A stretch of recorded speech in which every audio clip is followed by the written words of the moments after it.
Welcome back to Nick Lenz's Comic Corner, Classic Lesson Known Classics. This is episode number 3360, Doubleshot number 3254. Two trade paperbacks published by Skybound Studios. First one is basically The Transformers Compendium, Book 2. This collects issues 41 to 80 of the Marvel Transformers book, along with the Transformers the movie adaptation, and a comic book, from my knowledge, has never, ever been collected in trade. And I don't think IDW even bothered to collect this book. I've never seen it collected before, but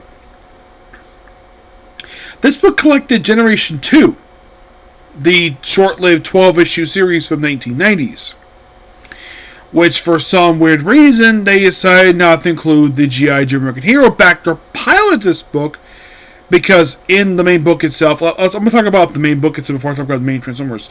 In the main book, it's like in the future, after the whole thing wrapped up here, where Megatron's got camo look now, which you got that from Cobra, which of course the book itself does reference that, but doesn't include what the issue would have, because if you just read the companions, you're like, wait, why is Megatron looking so different? Well, you gotta read American Hero for that one. They face off against the original character here. Megatron feels like Optimus Prime feels like a lackey. Also, the Autobot symbol has changed, where it no longer looks like the original Autobot look. It's more look like basically Grimlock for some reason. And just Megatron and Starscream here. No other Decepticons. It's a bunch of random people. Yes, I get it. And also in the book, they had this thing where later in the book we're like, oh, let's blow up classic Transformers face and show up the face of Optimus Prime, Megatron, showing actual teeth. And then later on in the book, like, oh, Optimus Prime perfectly fine, and also they had to kind of basically work side by side in the book, because the common enemy, which apparently took over Decepticons from Megatron, and that's Generation 2. Generation 2, from what I heard, was a financial disaster for Hasbro, simply because it wasn't as popular as Generation 1. That was some of the reason for it, but in the case, actually it's not 41, it's actually 47 to 80. Oh, and Transformers the movie, that was actually 3 issues. So, mostly we just have, like, Starscream starting up like some Fantasy Island type of thing. There's a thing going on with Circuit Breaker, we continue her threat going on there. There's stuff with a group known as the Pretenders, Neo Knights, basically adjacent stuff related to Transformers. Optimus Prime gets this weird blocky look for himself, or his robot form, which he can't get out of. He can't go back to truck form for some reason, but that's kind of how it is with that. Let's see. And then at one point you have Megatron. Despite at this point they show Galvatron here, because they also built up Unicron throughout the last couple of years. This book, like, this happened like right after issue 50. They were slowly building up Unicron. Like, they show him, and then toward the end of the book, he's attacking Cybertron. That's what he does in the movie. Except in the comic book, Optimus Prime was there this time, which they kind of alluded to this in the Vantage Point one-shot that IDW released about several years ago. Which, one person pointed out, though, it's basically the writer just disrespecting the Season 3 cast of the show. Hot Rod is here. At one point, Thundercracker takes the matrix of leadership in these issues, which he... by the way, Thundercracker doesn't look like with this movie. He has a completely different look here. There's the one point Megatron and Ratchet briefly merge with this weird horror show look, and then eventually get separated eventually. And then they kind of have in the future. And at one point you have Galvatron walk through a hallway. This is, of course, toward the last, like, several issues of the book. By the way, Unicron gets defeated by around issue 75 of the book. Yes, at one point there's a weird thing that happens here. You have Galvatron is walking through a hallway, and then by sheer randomness he runs into Megatron, the guy who he previously was, and then Galvatron, as soon as he sees him, he starts beating the crap out of him. And Megatron looks weak in these last few issues. And eventually, the book just wraps up not long after that. It wraps up a nice little bow. I love the fact in the last issue's cover, they actually have it where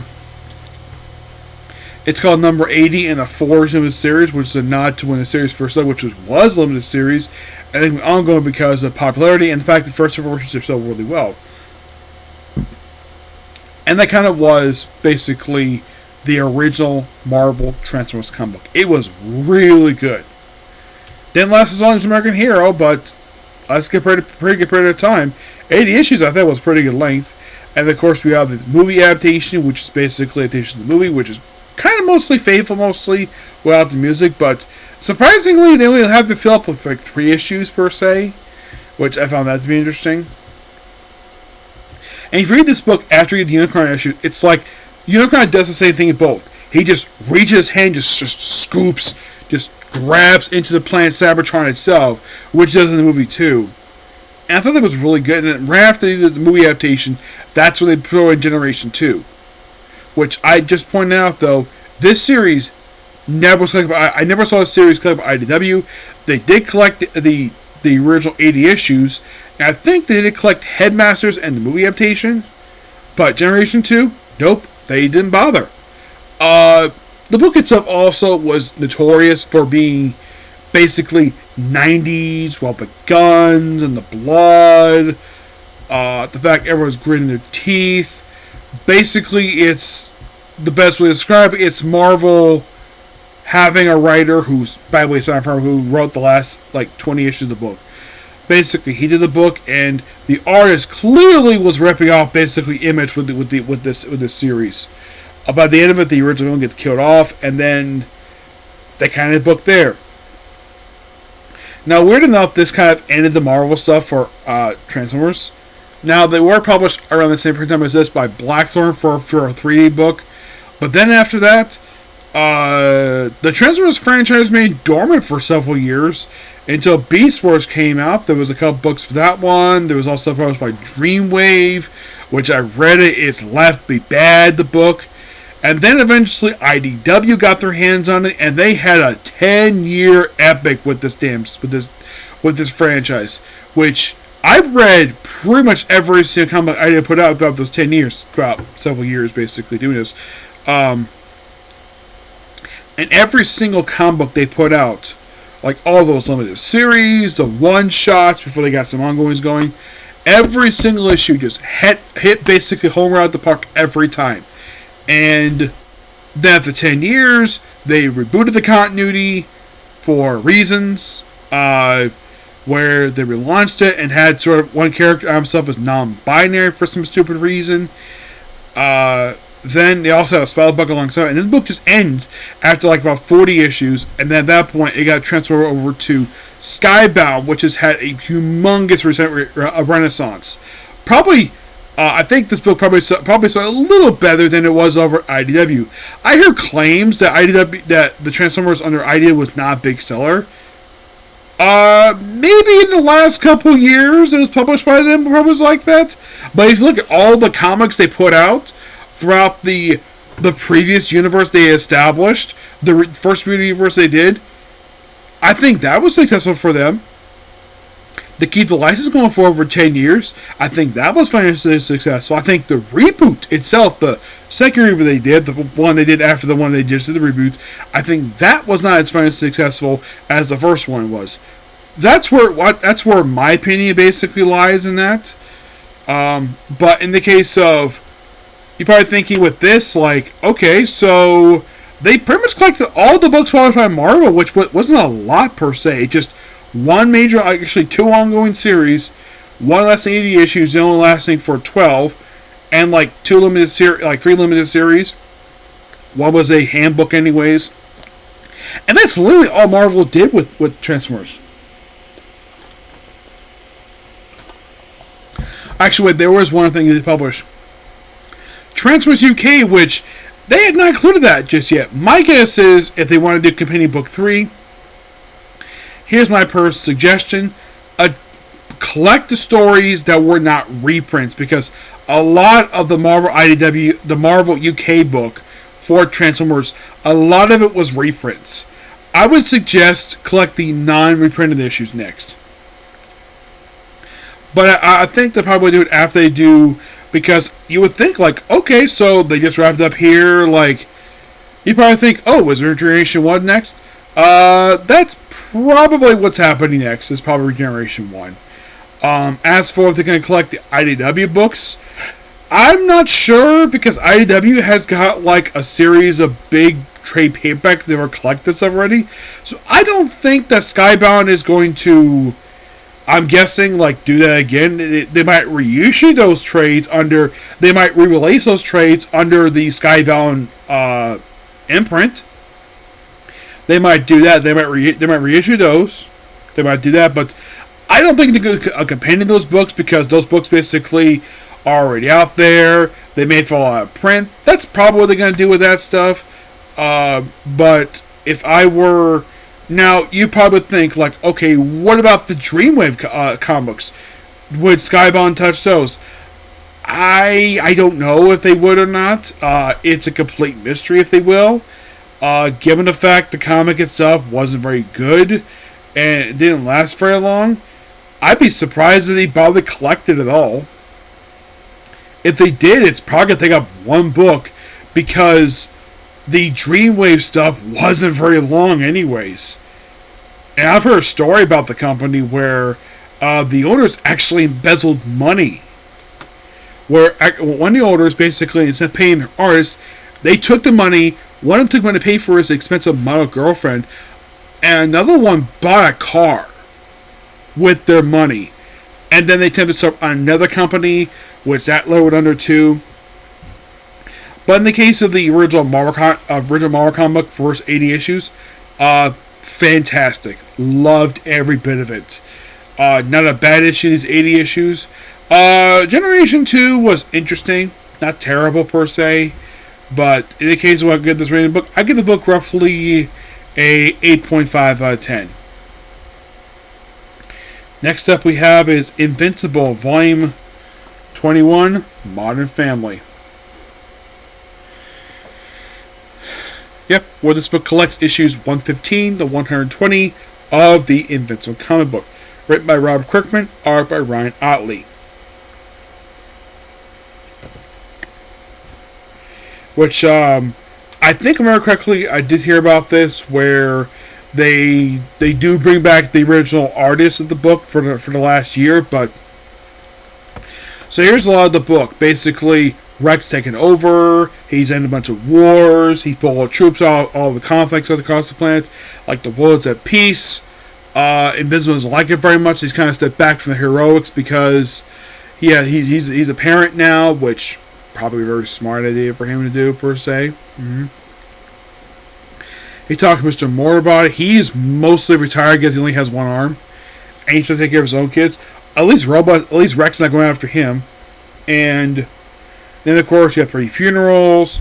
And, of course, also Mark has a very awkward family dinner with Eve's parents. And Tara, their daughter, which, of course, they... Apparently that the father was thinking, oh, my name is Samantha. Even like, no, her name is Tara. And then her father just leaves the table just because his daughter wants to breastfeed their granddaughter. He's like, now dinner is ruined. Look, okay. I get the fact that that's not a pleasant sight to see, but... At least Mark gets along fine with basically Eve's mom. He gets along perfectly fine. It's her father he doesn't get along with well because the guy's a dick. And from what I can tell anyways, Eve does not get father. It's not like an abusive relationship. There's no mention Eve was ever hit by her father at all or anything really dark per se. It's just that they just don't get along per se. I mean, from what I can tell anyways, it seems like he despises Mark for getting his daughter pregnant. Yeah. He's taking responsibility for her. He's become a good parent for his own daughter. We see her grow in later issues when they have to leave because they apparently don't like Earth anymore. So, by the way, Nolan and his wife do see their destroyed house that Robo destroyed in the previous issues. Mark runs to Alyssa and basically just says, knock it off. I don't want anything to do with you. And then he, Eve, and Tara leave the planet. And they're gone. For the next year of the comic book. Yes, they are gone. They go to an alien planet where his brother lives. where he has a girlfriend. But first they run into Alan, who's now a president now, which of course jokingly pokes him in the eye, which, like, okay, it's fine, just she's having fun. And then of course run into Oliver, which is basically his brother, his half-brother mostly, and then his girlfriend. And I'm like, I get the fact she likes him, but she looks like a bug. Okay. They couldn't have him basically with a hot alien lady. Like, we do see Targ basically retaining his health, where he's surrounded by a bunch of beautiful alien women. Like, what the heck is up with this? This looks kind of weird. And they feed him this alien food, which looks gross. Apparently it's delicious. And then, of course, Tara gets breastfed by Eve. And then Eve has to get to the hospital. Of course, they had to basically look around because it's alien planet. They apparently don't know where the hospital is. It took a while. And eventually, at one point, they get to the hospital. At first, the doctor refused to treat her, all because she's part Vulturite. And then I think Eve threatened him. Actually, Mark threatened him. And then Eve basically went with him So it turns out it's a vegetable on the planet. Just go through some special diet. It's perfectly fine. And basically Mark starts wearing the same kind of outfit that his brother's wearing. Not his Invincible costume. Yeah, the costume's out of the comic book at this point. It doesn't return to like the last year of the comic book. Like when the comic's about over, that's when it goes back in the costume again. So he's basically an alien planet. He remained there until basically we get close to the end of the book, because he just doesn't like what Rex is doing at all. Also, before they left, they did have 3 funerals too. But that is kind of the book in a nutshell. It's really good. At this point, I have 24 episodes to review, and then I'm done with Invincible. Yes, I get the fact there are spin-offs too, but there's that. So that's pretty much it for a particular video. Please be sure to like, comment, subscribe to notifications. Next up we have is a brand new series. You keep saying that. Well, you're about to find out soon what it is, because the series that just released its first episode dubbed just today. Okay, thanks for viewing. Bye.